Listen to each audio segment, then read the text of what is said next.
Bom dia, oitavo ano, tudo bem? Nós vamos dar prosseguimento à nossa aula sobre história do Brasil.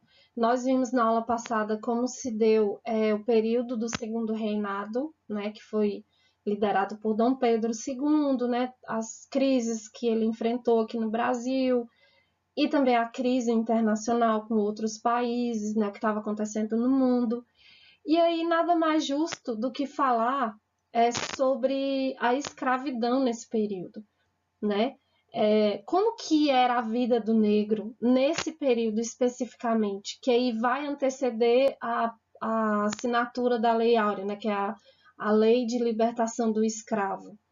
E aí a aula de hoje vai ser sobre isso, né? Então, o objetivo de hoje, da nossa aula, é compreender o período de escravidão no Brasil no século XIX. E aí vocês vão ver como que era a vida do negro aqui. E eu dividi essa aula em duas partes, porque é uma aula muito grande. Então, na aula de hoje, nós vamos ver esse início, como que era a vida do negro. E na próxima aula, a gente vai dar continuidade até a assinatura da Lei Áurea e como que a vida do negro ficou após a sua libertação, ok? Então, na aula de hoje nós vamos ver a introdução e como era ser escravo no século XIX. Ou seja, desde o século XVI que o negro era escravizado aqui no Brasil. E aí, ao longo de todos esses anos, né, cerca de 400 anos, 300, 400 anos, o negro foi escravizado no Brasil. E aí a gente já sabe em quais condições, certo? Aí agora a gente vai estudar especificamente no século XIX, porque muita coisa estava acontecendo no mundo.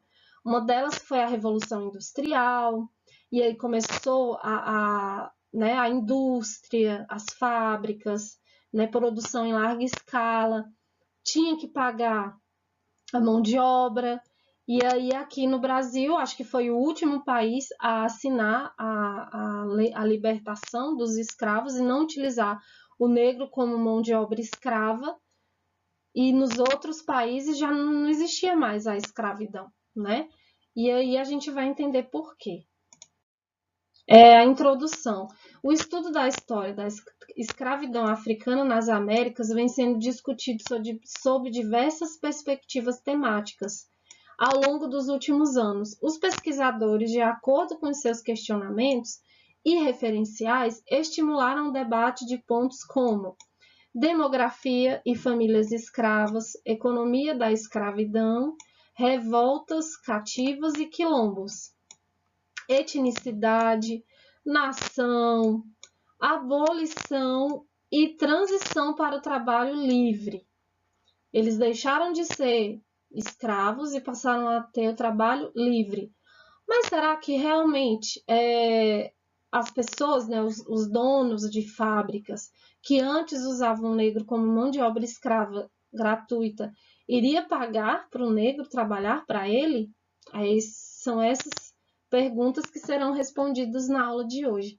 E aí, contribuindo para a compreensão do cativeiro e suas distintas formas de ocorrência.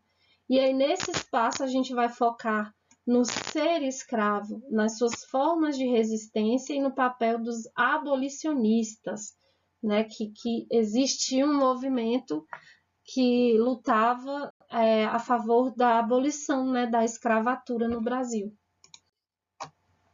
E aí, né, ser escravo no Brasil no século XIX.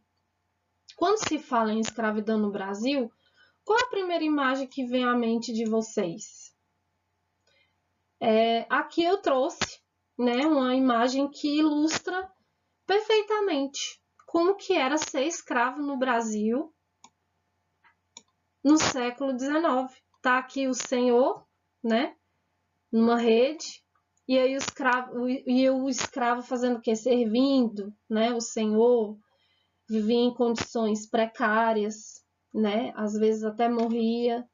E aqui, né, essa imagem é um dono de escravos sendo carregado pelos seus escravos. Então, isso aqui é o mínimo que acontecia com o negro nesse período. Geralmente, as primeiras referências que nos ocorrem são os castigos, né? e as duras atividades diárias.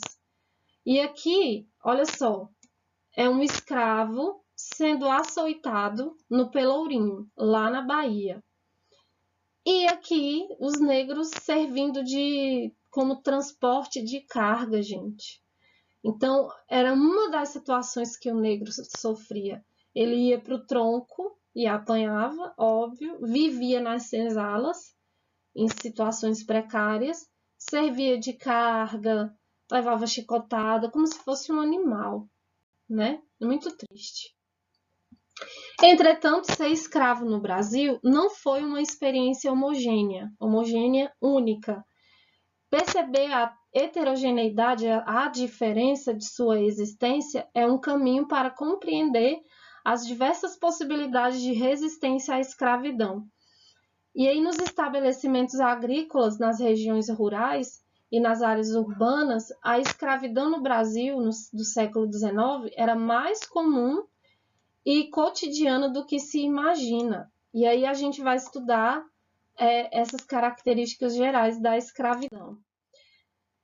Os escravos rurais eram a maioria dos cativos, eles habitavam senzalas, eram utilizados principalmente na economia canavieira, que era a cana-de-açúcar no Nordeste, e cafeeira no Sudeste, tipo São Paulo, Rio de Janeiro, Minas.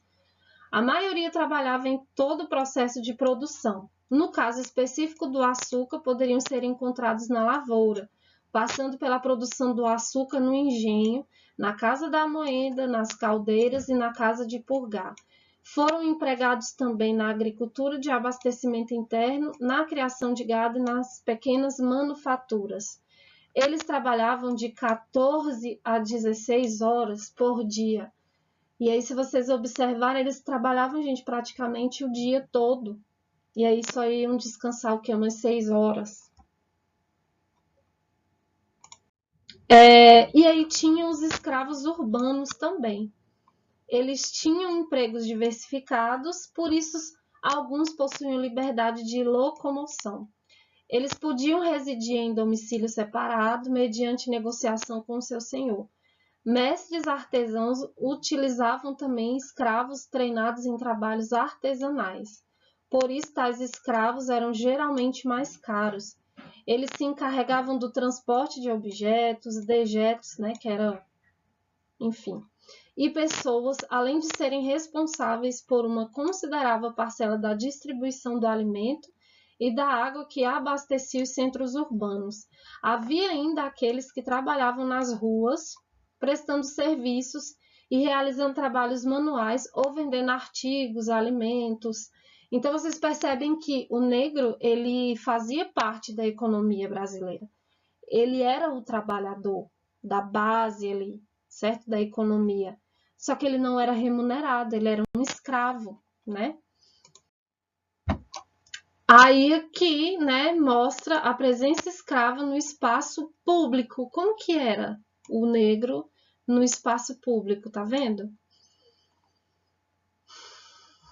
E aí, gente, tente identificar na imagem as características da escravidão urbana estudadas até aqui. Se vocês observarem, o negro ele andava livremente, porém não deixava de ser um escravo. Fazia os serviços, carregavam objetos, certo? Enfim, era um escravo. Observe os personagens desta imagem, identifique suas vestimentas, suas ocupações e tente imaginar como eles viviam.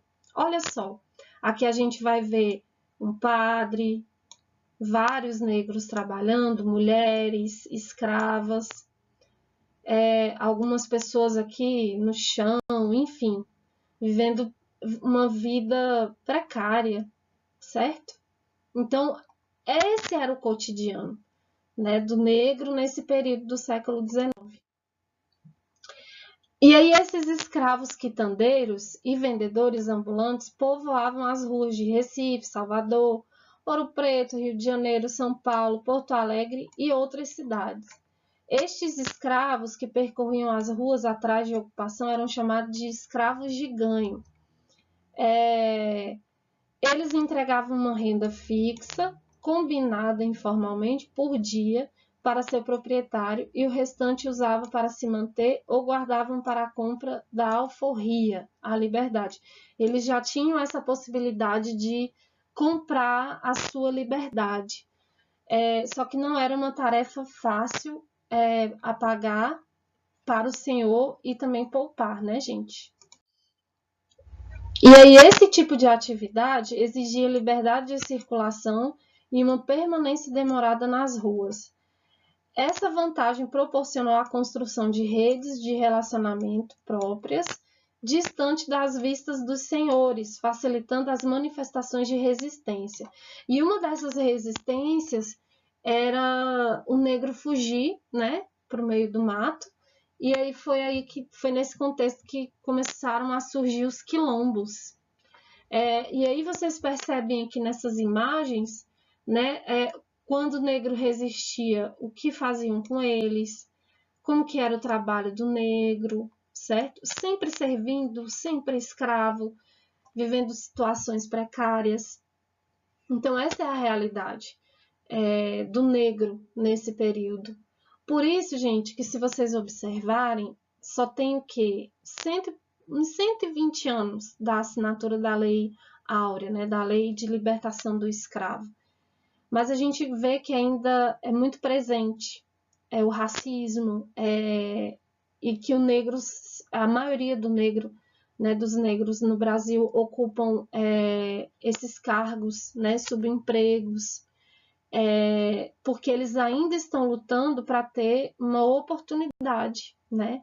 E por isso que é importante a gente estudar sobre a história, né, da escravidão no Brasil, para a gente não cometer os mesmos erros da época. E aí, gente, na próxima aula eu dou continuidade, né, a parte 2. E aí, o que vocês vão fazer para a aula ou para a atividade do portfólio? Vocês vão fazer uma pesquisa, né, sobre os principais aspectos da cultura afro-brasileira, né, no Brasil, e aí vocês vão compartilhar, vão anexar essa pesquisa lá no campo do portfólio dessa aula de hoje, ok? E aí, qualquer dúvida, estarei lá no fórum para tirar dúvidas de vocês. E é isso, gente. Até semana que vem e boa aula!